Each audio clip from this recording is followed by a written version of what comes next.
In the 6 years that I have been in this industry, what are some of the most common mistakes I see a lot of owner operators do in this industry? So if you're interested, make sure to stick around. What is going on, everyone? I hope you're all doing well. If you're new here, my name is Serge. Welcome to the channel. To all my reoccurring viewers, thank you so much for all the love and support that each and every single one of you have shown me.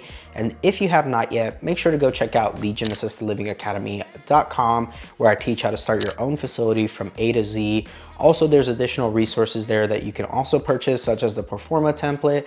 Also, there's a documentation package, and you can also book a one-on-one mentorship call with myself. And if you have not, make sure to go check out valleyalfventures.com. If you are a passive investor or a limited partner and have invested in other syndications, we would love to have a discussion with you. Or if you're an operator looking to expand your portfolio of operations and locations, feel free to reach out to us if you're interested in doing that. And with all the housekeeping now out of the way, let's go ahead and jump into the topic of this video. The most common mistake I actually see a lot of owner operators make in this industry is not networking with other owner operators and not trying to create a network of other operators that they can lean on. And oftentimes what that leads to is not having updated information in regards to what's happening within licensing or other regulations that are being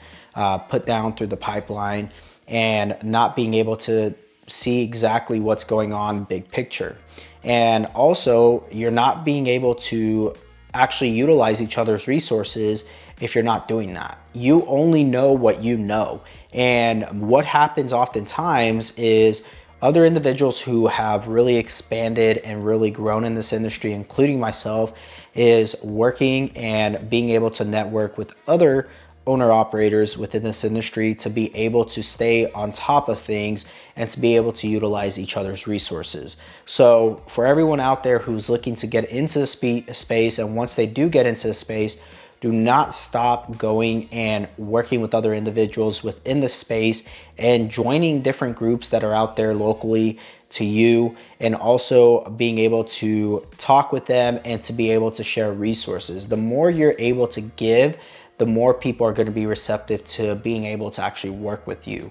And secondly, another thing that I see a lot of times and a lot of mistakes that happen within this industry is that there are too many owner operators that wear too many hats to be able to actually really reach their full potential. You can only be so good at a lot of things. You're limited, right? Because you're not being able to actually go all in on certain skill sets and things that you are naturally gifted with. And I did this in the very first probably 2 to 3 years of my business, is wearing too many hats. I was not only the manager, but I was also the marketer. I was also the bookkeeper. I was also all these different things that at the time I could not afford to outsource, or so I would tell myself, right? I was pouring so much back into the business that I was really depleting myself from actually trying to bring on people who can help be able to maximize the profits that were within my business. And although the marketing aspect, I was good at that. I was really good at the management aspect of it and running the day-to-day. But when it came to like the bookkeeping and doing all of that, I was pretty decent, but I wasn't the best at that. And that wasn't something I cared too much to try to figure out and enjoy. It was something that I knew I just needed to do. And then eventually I would outsource that. And that is a very easy thing to outsource and to bring somebody on, or even have your payroll company go ahead and add that additional service to what you're already paying them to do. And so again, payroll was another thing that I would always have to do myself, and I eventually outsourced that too. And then slowly I started just outsourcing and delegating. Again, delegation is huge in this industry and being able to do that. But you need to admit to yourself and sit down, this is what I'm really good at. This is what I enjoy doing. This is what I'm gonna focus on and expand on this. And then the rest of the stuff, I'm gonna go ahead and have other individuals be able to help me. And what you do is eventually build out a great team. And once you build out a great team, it makes things so much more efficient for you, and it actually drives a lot more productivity to your business and to yourself, and you can focus a lot more on the things that you are ultimately good at. And so that is another thing, another mistake I see a lot of owner operators do. Thirdly, what I see a lot of owner operators do is cut corners in the sense of, how can I cut expenses here but sacrifice doing something over here because I cut this expense?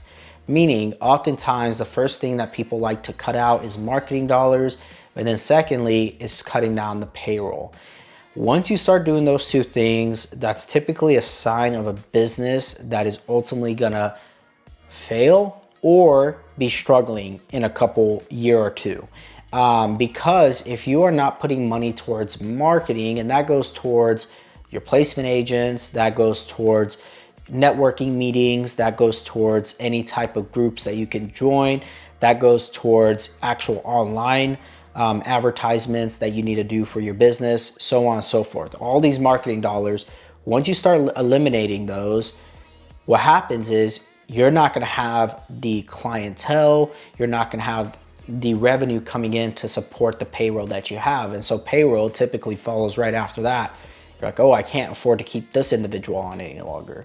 Therefore, you start trimming that down. And especially in this industry, what happens is the quality of care diminishes drastically. So you do not want to do that either. So the second you start seeing a company cut, or even a home or a business start cutting their marketing dollars, you're going to start to see the quality of their services and quality of their products go down very quickly. Now, the fourth thing I want to tell you guys that happens a lot of times, and mistakes that I see a lot of owner operators do, is their staffing. When it comes to their staff, they don't look at them as a team. They just look at them as strictly employees, as someone that is there to ultimately just do their shift and clock in, clock out. Now, what I mean by this is that you really want to treat everybody within your organization, even if it's a small home. Even when I had a 5-bed facility, I treated it as an organization. I treated everything, every aspect of it as an organization, including my staff. My staff was part of the organization and part of the team. I looked at them as, hey, we're all in this together. Although I own this, I operate it, whatever the case is, whatever your title is, you guys are part of the team. We got to move and paddle in the same direction. And if we are not doing that, therefore, it's not going to row perfectly. It's going to row in circles. And with the staff, that's how you got to treat them, is that they're part of the team, they're part of the family, and you really want to know what's going on with them, how they're doing, and making sure you're doing either quarterly check-ins with them, monthly check-ins, whatever you can do in order to do that as the owner, not your HR team, not any of that. As you as the owner, whether it's just quarterly if you can, or every 6 months. There's different ways for different size organizations to do this, but checking in with them as a owner makes a huge difference to them. They truly think and see and know that you care about them. And once they know that, they're loyal. They're ready to go despite, whatever it may be. And not every organization is like that out there. And not a lot of homes are like that. A lot of homes just treat it, like I said, as clock in, clock out. They're just another employee here to work a shift. And once you start thinking like that, you will find very quickly that no one sticks around. You have high turnover, which ultimately costs you a lot more dollars to be able to onboard people and then to ultimately have to go. And I've always said, and you hear this from multiple business owners, is hire slow, fire fast. The sooner that you can let go of someone who does not want to be in your organization, the better your organization is for it, and they're better off for it as well. So those are the 4 most common mistakes I see a lot of owner operators do, and hopefully it helps a lot of you to see things from the perspective of what I look at and how I do things, and then hopefully be able to implement it into your guys' homes. With that being said, thank you so much for all the love and support. Make sure to go check out legionassistedlivingacademy.com and also check out valleyalfventures.com, and I will talk to you all in the next video. God bless.